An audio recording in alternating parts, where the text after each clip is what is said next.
And it's not like a field kitchen where it's like, hey, what fucking MRE do you have? Yeah. Oh my gosh. Yeah. Come on. I always like the cheese tortellini.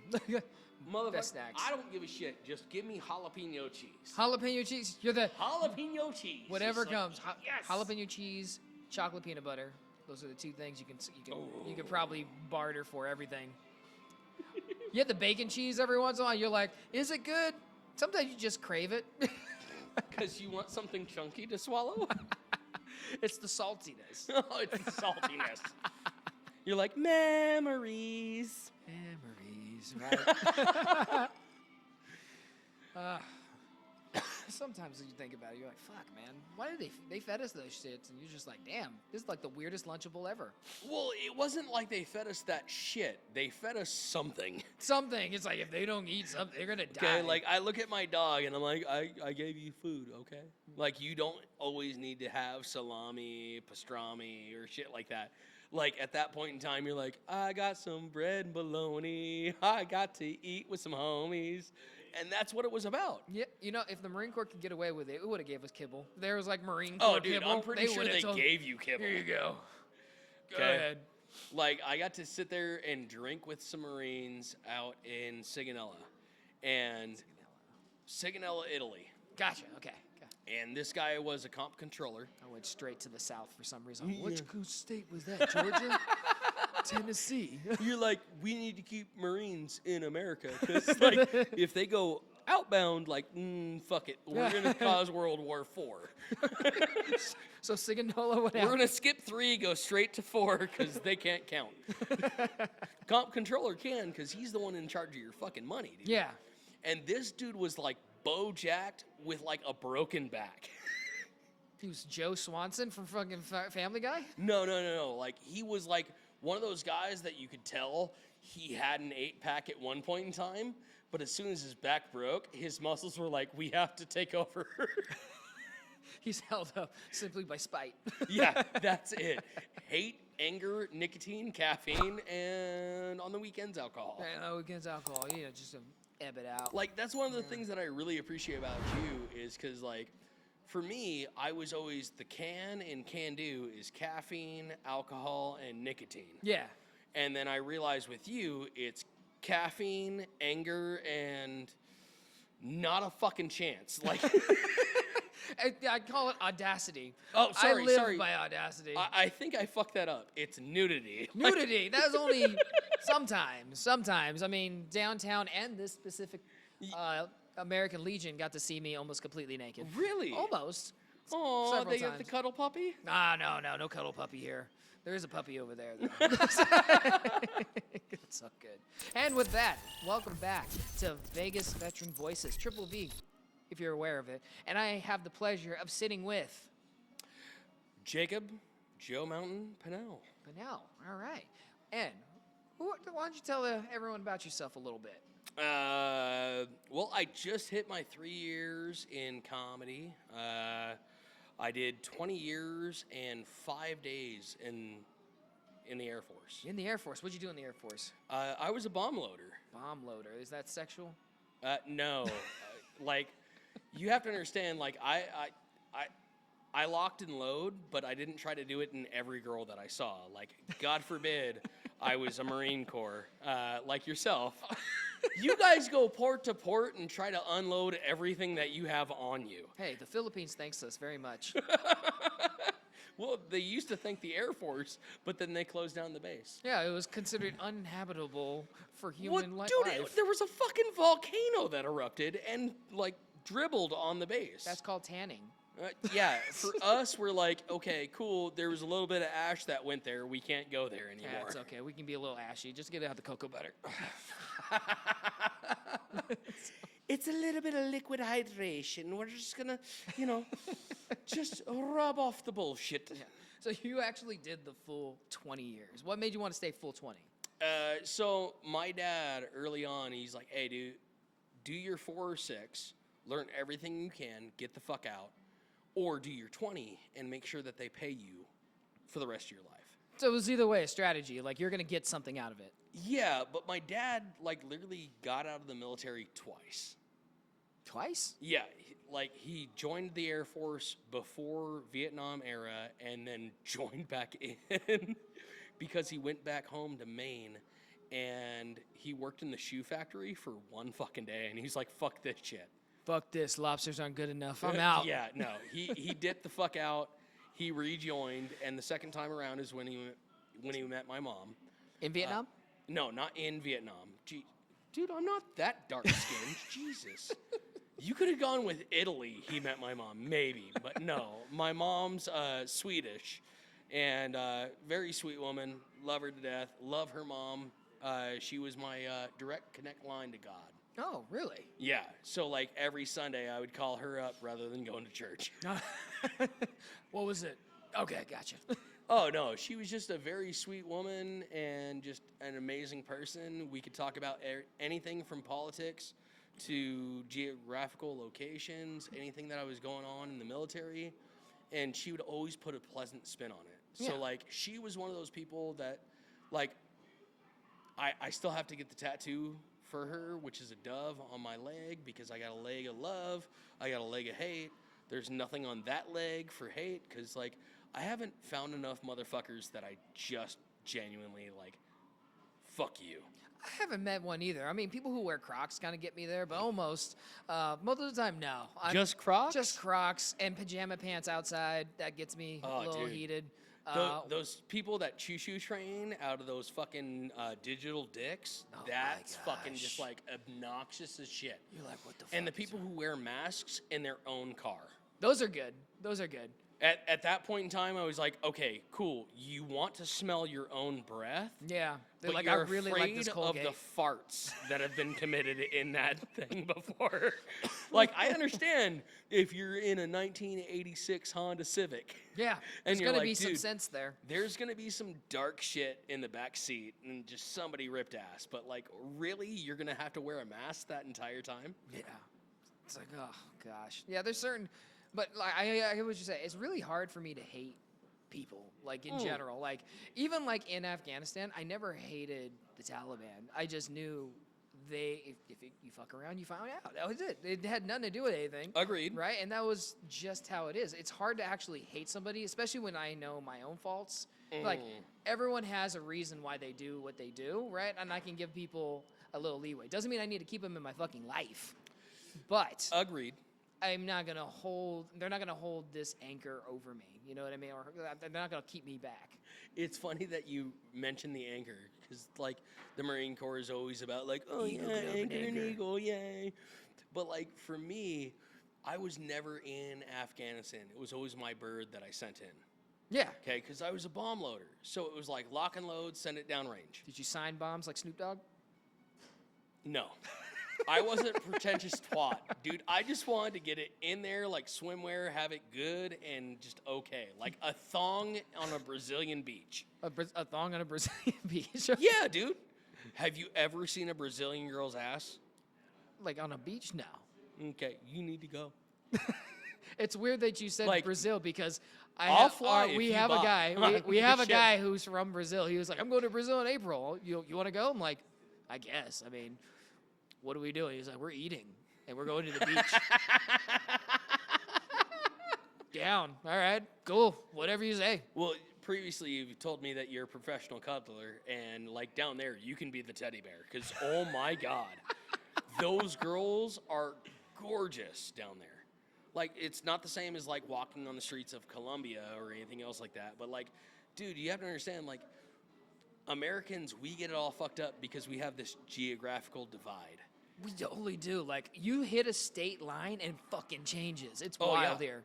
Like, And- you know you hit a different state. I'm Dude, not in California anymore. Every military guy knows this because we go in and we're like, hey, is it home state 8 or is it geographical 8? Mm-hmm. And when you're like in the Dakotas, you're like, is it good enough? And you're like, everywhere else it's a 2. There, it's a solid 6. And it's horrible for me because, like, I always told everybody, like, as soon as I meet someone, the best that they can be is a 7. Okay? Until I get to know them. Like, if you open up your mouth and you're like, hey, daddy, like, like that might be your bag, but not for me. Like if someone is literally sitting there referring to me like their father figure, I'm like, no, I get I'm that. good. And then like you go down to other places, and like what would have been like a 22, you're just looking at, and you're just like, dude, this is run of the mill every day for us up here, and you're like, that's run of the fucking mill, like, no. And you know what's funny about when you go to different countries? Like, the personality is so much different because I feel like when we're here in this state, in the country, people are so entitled, and they don't understand how entitled they are that they look for things to bitch about that really don't matter. Then you go somewhere like Brazil or Thailand or anything else, and just people in general, they're just like, fuck it. Yeah, it is what it is. It is what it is, and they just want to have a good time for that moment. Dude, that's the reason why I loved in Sigonella, I partied with the Polish. Oh, the Polish. Oh, yeah. You Polish talk about moonshine. You talk about drinking. I was about to say Polish. Oh, yeah. So the Polish had one rule. You only had 10 minutes to bitch about work. That's actually a pretty good rule. That's it. Yeah. As soon as 10 minutes passed, like they'd be like, no. We drink, we have a good time. We don't talk about work anymore. We fight, maybe. They do fight. No. The Polish wanted to stay the fuck away from most Americans out there. Yeah. And the reason why is because the Americans were the ones who constantly bitch, gripe, complain, and tried to start a fight. Like the American women were okay. They didn't try to start the fight. It was the American men who came in and were like, oh, you are hitting on our women? And they did this whole like, I need to be G.I. Joe and stand in and defend her honor. And they were like, no, we like your dress. It's very cute. Yeah, they're just literally, they're like me most of the time. Just like, I don't give a fuck what you're wearing. That's a good, I like those shoes. You consciously chose those shoes. I've literally seen you talk to a naked woman like you were in a library asking her for like the Dewey Decimal System. Yeah, oh yeah. You're like, I don't need to see your tits. Like, I'm literally imagining, like, you not even looking down, just making the straight eye contact. I make complete eye contact at all times, and, like, I'm completely comfortable everywhere I go. I was just telling, gosh, who was I talking to today? I was, like, a judge for a fashion show at a gay club. Completely comfortable. Okay. Yep, nothing bugs me. You know what did bug me? What? The gay guys hated me. They didn't even give me any drinks at the fucking bar, or the bartenders and all that, because I was obviously very straight and very comfortable with myself. They're like, we know what you want. You want a hole and not our back hole. I have no idea, but like I knew like 90% of the women there, and like they obviously knew I was straight, so they're just like, oh, this is. Is it the fact that you knew 90% of the women there, or that the factor of 100% of the women there were wanting to go home with you? I have no idea. I didn't think they wanted to go home with me. I was just like, hey, I know you from there. I know you from there, because I'm everywhere. Well, I mean, from port to port. Port to port. Vegas could be ports if you really think about it, because you could be a port in downtown, then you can go to port to Art District, port to Strip, Summerlin. Dude, yeah, it's all different areas. That's one of the things that a lot of people get fucked up in Vegas, is they're like, Vegas is Vegas. And I was like, no, you have Northside, you have Summerlin, you have Henderson. And you have to be different at every one of those. Well, I'm the same pretty much everywhere, but the way you approach people has to be a different way. So it makes it really hard for me being a comedian, is because, like, depending on where the spot is what you have to do. So, like, you know, Summerlin, we know that's a little bit more hoity-toity. Henderson, that is more of the locals who live here, who breathe here, who fucking do everything for Vegas. And then there's Paradise, and we're like, tourist, motherfucker. That's it. Yeah. Like, even the locals are like, dude, I'd rather go to Fremont rather than going down to Paradise. Oh yeah, I spend most of my time on Fremont and the Art District. Like that's where the locals go. That's like where you want to be, right? And that's expensive now. It can be expensive, but that's one of the reasons why I love being 100% disabled vet. Because, like, you know, 100%. Like the old school Friday, my neck, my back. Like, all of that is just screwed up, not including my psyche, because, you know, that brings me well over 100%. Oh, yeah. And, but, like, I have disabled veteran, handicapped on my license plate. So that means that anywhere in Vegas, except for the casinos, street parking is free for me. And I encourage any veteran to pursue getting 100% disabled. At least for parking. Well, not just at least for parking. It's just the factor of, like, there's a lot of bullshit that goes into that. Yeah. And it's hard because, like, I served for 20 years. I don't look down at somebody who served for 4 and got their back broken. I get it. Yeah. Or blown out, because, you know, there are Navy out there. Yeah, So, I mean, one way or another, like, cool. The piece of the pie doesn't shorten for anybody else just because you got your piece. Yeah. And that's one of those hard truths for a lot of people, is because they think that they're stealing from somebody else. But it's not true. It's not. Okay? The piece of the pie just gets bigger and bigger and bigger, and I'm pretty sure it's about the size of this table right now, if not larger, and we're all just getting that instance of a pinch on it. But, like, it's hard.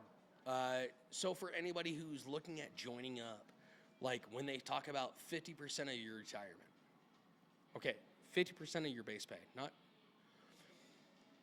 50% of your base pay is rubbish. If I sat there and said, hey, can you live off of $2,000 a month? That's what I'm doing. Yeah. It sucks. Yeah. Because you didn't go to full-term retirement. Nope. So you're just living off of disability.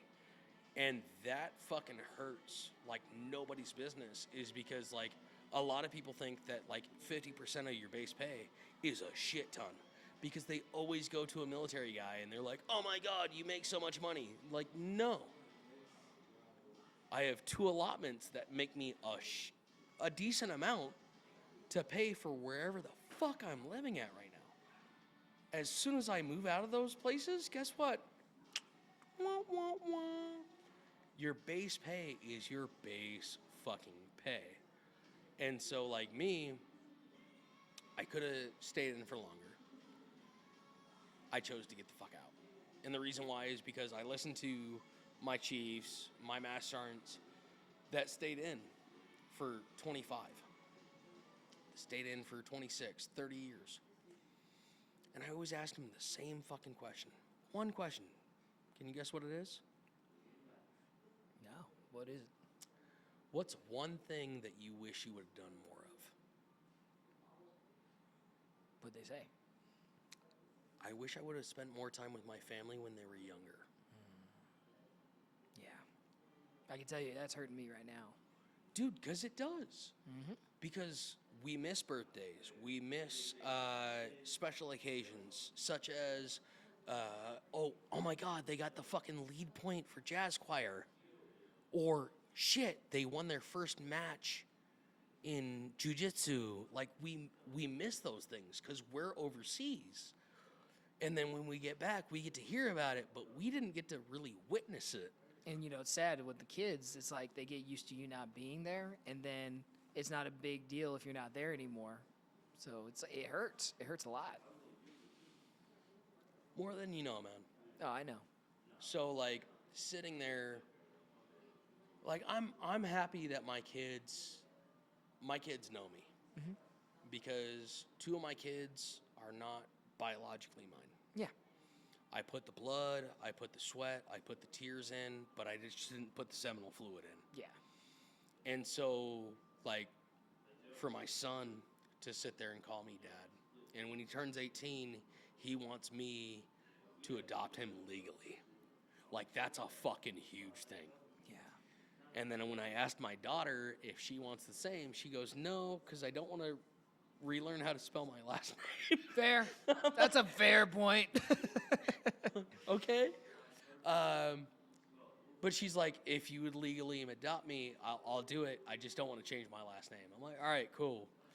But it's really hard that way, to sit there and be away from it all and expect my spouse to just know everything. And this last Christmas fucking really hit home for me. Yeah. Because, like, she's the one who handled all the presents for my kids, for me, and herself. Yeah. Because I've been married to the woman for 15 years. So I'm like, hey, like, do me a solid. And she's like, what's that? I was like, whatever you want, just buy it for yourself. I was like, this is our spending budget. And she's like, we have a budget? And I'm like, God damn it. Yeah. Yeah. Because, like, that whole thing is that she's the glue. She is the spiritual central point of our family. And I'm like, I'm perfectly fine with that. So, but, like, there are definitely fucking hard times. And, like, especially with being a comedian. Because, like, the military trained my wife to say c'est la vie for anywhere from 6 months to a year. Yeah. Okay. Being a comedian, she's like, all right, so how long are you going to be gone? I'm going to be gone for a week. And she's like, get the fuck out, motherfucker. Like, she was ready for me to leave. And I'm like, okay, I'm a piece of shit. Like, you're just going to be like, And she's like, I'll give you a kiss goodbye and a kiss when you come back home. Just don't have, like, something else on your breath. And I'm like, I don't know if she's calling me gay. And I don't mean anything to gay people, like, but you understand, like, if you have the smell of semen or somebody else's cum on your breath, like, nobody wants to be kissing that, okay? Unless you're a porn star, and then you literally snowball for a living. Right. And with that, we're going to get more into that later. We're taking a break. This segment is supported by Spec Ops Water. So, Spec Ops Water is built by the movers and shakers of the industry. It's military, first responders, police, and every single can, 25 cents, is donated to first responders and veteran nonprofits that are vetted and about the cause. So, thank you again to Spec Ops Water. We really appreciate you. Cheers. Cheers. With that, welcome back to Triple V. All right. So, after you got out, did you immediately you're already retired? You had it sort of set up, but was it just straight into comedy, or did you do anything else? No, I did construction. Construction. Yeah, What part dude. is construction? So I was a finisher, like finisher. So I was a finishing construction worker, which meant that, like, I didn't lay the floor, but I had to do all the borders. I had to do all that shit. And he was if the it opposite of a fluffer, basically. Well, funny enough, like, Funny enough. Fluffy was my nickname during part of my military career. And so there was a couple of few that called me Fluffer. The fluffer. Yeah, not because but it was because, like, I did work at a gentleman's club. I was an on-call bouncer at one point in time. I was the barback at one point in time. And then later on, they realized I could dance because I fucked enough strippers. How does that equate? So, the bar owner was also a former stripper. And she was like, hey, I realize that you can move because I've talked to a couple of my girls. Because at that point in time, I was a stripper slayer. I wasn't the white knight. I was just the, I laid down the pipe. Like a good plumber should. Like a good plumber should. But what ended up happening is there was a bachelorette party there that night.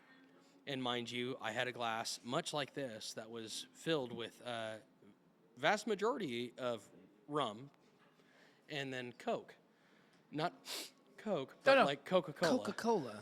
And she was like, hey, if the girls hustle for you, are you comfortable dancing for those girls? And I was like, well, like, yeah, I washed my ass within the last 4 hours, so yeah. Because no guy wants to dance for a girl with shit stains in his britches. I imagine not. And so, like, I went up on stage and danced for them. Like, when I say I went up on stage, I went in the backstage. Like, I went in the private rooms. And then once they bought 10 trips back there, they opened up the back corner for me to dance for those girls. You worked the corner, and you worked it well. So, like, it was good. It was fun. And about that same time is when I met my wife. In the corner? No. Like, I didn't dance for my wife at the titty club. Like, I danced for my wife at a club downtown in South Dakota while I was booked out to a stripper. Okay. I see the gears turning. Like, do you know what the terminology is for booked out? No. That is a short-term relationship with an end date. Like, literally, we signed a contract. She sat there and said, hey, what are you doing for the next week and a half? And I was like, nothing. And she was like, cool, you're booked out to me. And I was like, what does that mean? She's like, when I go out, you go out. Almost like bodyguarding? No. It wasn't. Or just like eye candy? No. It wasn't Hard as candy. sweet as bodyguarding. Like, well, it was kind of sweet. Like, Your purpose was to be in a hired relationship. yes. Got it. Okay, I understand. So All right. I was the perfect frenemy. I like it. All right. Okay, so like at On that point in Craigslist. time, we'd go out, we'd have fun, we'd enjoy each other's company. Okay, the only difference is I wasn't spending money because she literally was like, okay, for the next week and a half, what are you doing? And I was like, I really can't go out tonight, and I was like, I don't have that money, and she was like, did I say that you would be spending anything? And I was like, no. But it also caused me to be out until like 3 o'clock in the morning when I had to report at 7 o'clock in the morning. Oh my gosh. Oh, yeah. That was a rough week. Oh, no. Balls were drained. So I was happy. Like, dude, we're simple individuals. Like, anytime that our nuts are thoroughly fucking drained, we really don't give a fuck. We can operate off of 1, 2, 3 hours of sleep and just be like, my balls are drained? Okay. This is amazing. The hardest part of that was convincing my wife, my now wife, that, like, we weren't an item Yeah, I could see that. with me and the stripper. Because the first night that I met her, she thought that I was one of the men of Las Vegas. She thought you were. Yes. Yeah. Like, dude, like, I look at you and I have envy because, like, you're slim fit. You're, like, fucking, yeah. Like, if I was a chick, that's what I would want to be fucking with. There you Okay? go. The only problem is that the vast majority of women don't want to fuck with that. They want a plushie toy like me. Okay? They want dad bod. They want someone who's financially secure. I actually saw a video when they talked about it. It was funny. It's like, you know why dad bod's good? Because it means like we can both have snacks. I was not like, fucking wrong that is about fucking that. good point. We could both have it. He's like, I see a six pack. That sounds like kale. Yeah, it sounds like starvation. Like, like it's not just ramen noodles. Like it's red beans and rice. That's all that we can afford. Yeah. But like, so she literally thought that I was one of the men of Las Vegas until she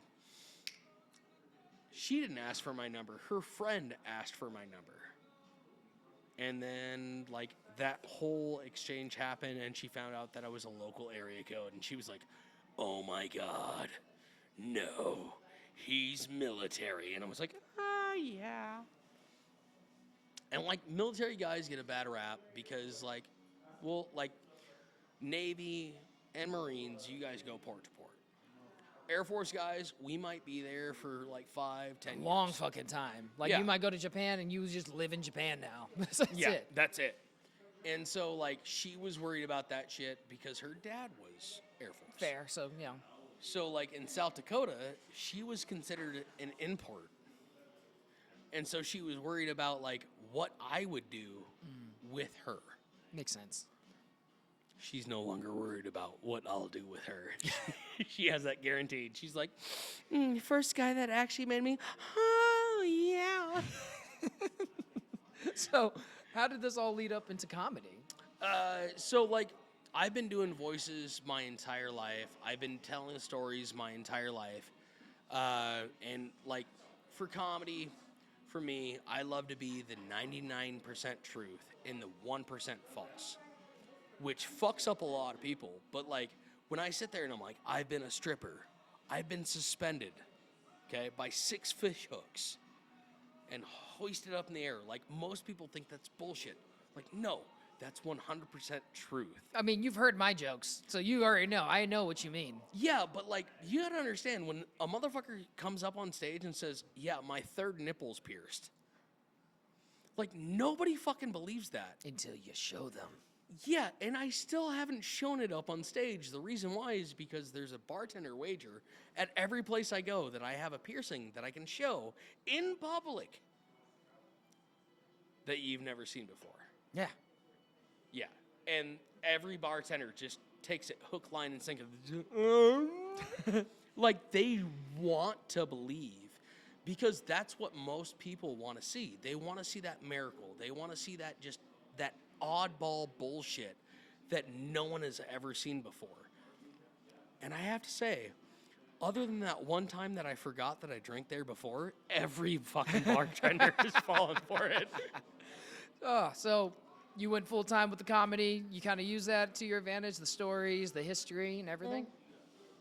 Yeah, and like, it's been amazing to me because, like, when I got into comedy, like, I want to say it was like 10 years ago. Tom Tran, Army vet, got shot in the fucking head. Like a man. I saw him at a military club down in Shepherd Air Force Base. I said, hey man, how did you get into comedy? Because I saw how much joy he was bringing to everybody else. And I was like, dude, that's what I want to fucking do. And I bought one of his shirts that says, ice or freedom. You make up your mind or whatever. And I chatted with him afterwards. There was 3 comedians that night. Like, Tom Tran was fucking phenomenal. And I was like, dude, like, that's what I want to do. I want to cause joy to other fucking people. And, you know, lo and behold, wasn't 10 years later. It ended up being fucking December of 2022. I walked into a bar in Pahrump and found my mentor, Stoner Rob. And he was like, hey man, if you come back next week, I'll give you 5 minutes. And for stand-up comedy, 5 minutes is a super long fucking time. Lana gave me that. She was like, here, 5 minutes if you're not afraid. Yeah, just out of the gate with no dude, experience whatsoever. It is fucking brutal. Because, like, most of us, we're used to being conversationally funny. Yeah. We're not used to just being up there just Jabbing. just full on dick and balls out. And it's like, and so now I've been like jamming with fucking Rob for 3 years now. And it's gone from like Arizona, California, all of Nevada. And like, it's fucking dope, dude. And I realize like every place I go, there's a niche for me. Because like Stoner Rob is, He has a niche. yeah, yeah, man. Yeah, but like being a dad, a military member, doing everything that I do, like I have something for everybody. Same. Yeah, Okay. I know. And that's it's a superpower almost. Dude, it's fucking amazing. Especially with how many people have been pricked by tattoo artists, and you're just like, really? Is it amazing? Like, no. Dude, I was a mediocre tattoo artist. Okay? I stopped tattooing long ago because I was like, I'm good with one prick, not the other. Like, we're good downrange, and I literally tattooed a guy right under his fupa, your seat. So he had to lift it up. Yeah. And I was like, I need to stop doing this shit. Yeah, that's a good point. That's a good call. I found, because I got into it when things started getting really rough, and it was almost like a therapy session for me because I can literally just talk about, because I talk to people about all the shit I've ever been through, right? I mean, I might as well put it on stage. You're a fucking open book, man. I'm an open book. The reason why I was like, if I ever run for president, I would love to see them try to be a dirt campaign and shit. I'm like, good luck finding any that no one fucking knows about. Ronnie Long. It's like Ronnie Long, 2028. Tagline, try me. You can take that any way you want. Anyway. At that point in time, I'm pretty sure there's not a lot who haven't tried you. So it's. Well, I mean, you're a Marine, man. Like, I know, at people that test me point all the in time. Like, test me, motherfucker. Like, I still remember watching the video of you explaining Thanksgiving to the French. Like, that's fucking un-American. And I'm like, that's fucking die hard. Yeah. If you're explaining Thanksgiving to anybody else other than Americans, They don't give a shit. No, they don't understand. like, dude, that's explaining like 4th of July. Another fantastic one. I'm like, dude, what's more American than Thanksgiving? I'm like, 4th of July, motherfuckers. And then the vast majority of them don't understand, like, 1776. That was one of the periods of time that something got signed for America. Yeah, you know who does know about it? The fucking Brits. They don't fucking care. They were don't. glad to have us gone. I don't blame them, you know. Like, because I partied with the Brits, and they were like, oh my God, the biggest thing for them was knowing the difference between football and footy ball. Oh my gosh, that's funny. That's it. They were fucking happy. They brought out a French girl who was in her lingerie, and that was the most nude that I've seen in the Middle East in a fucking long time. And I was like, I don't fucking care anymore. She was in lingerie. I was like, this is amazing. I felt like I saw Pretty Women once again. I'm all over Las Vegas, but I'm going to go out and just do what I do. But, like, there's a couple of people that I got to thank. Of course, Stoner Rob. Dude's my fucking mentor. Todd Royce, he's been fucking amazing to me and letting me know that I need to shut the fuck up and listen. Sometimes we all have to. Lex Las Vegas. Yeah, I like him. Dude has been hosting open mics for so many fucking people. Johnny Green, he hosts Johnny's Bucket, which gets plenty of publications, but like, there is one person that comes to special mind for me. Alex Ansel, Kool-Aid. That motherfucker. Kool-Aid is hilarious. That motherfucker literally traveled into California, didn't step foot in California because he's that goddamn Texan. We got in, our venue got rained out, and he was like, fuck this shit, let's go back.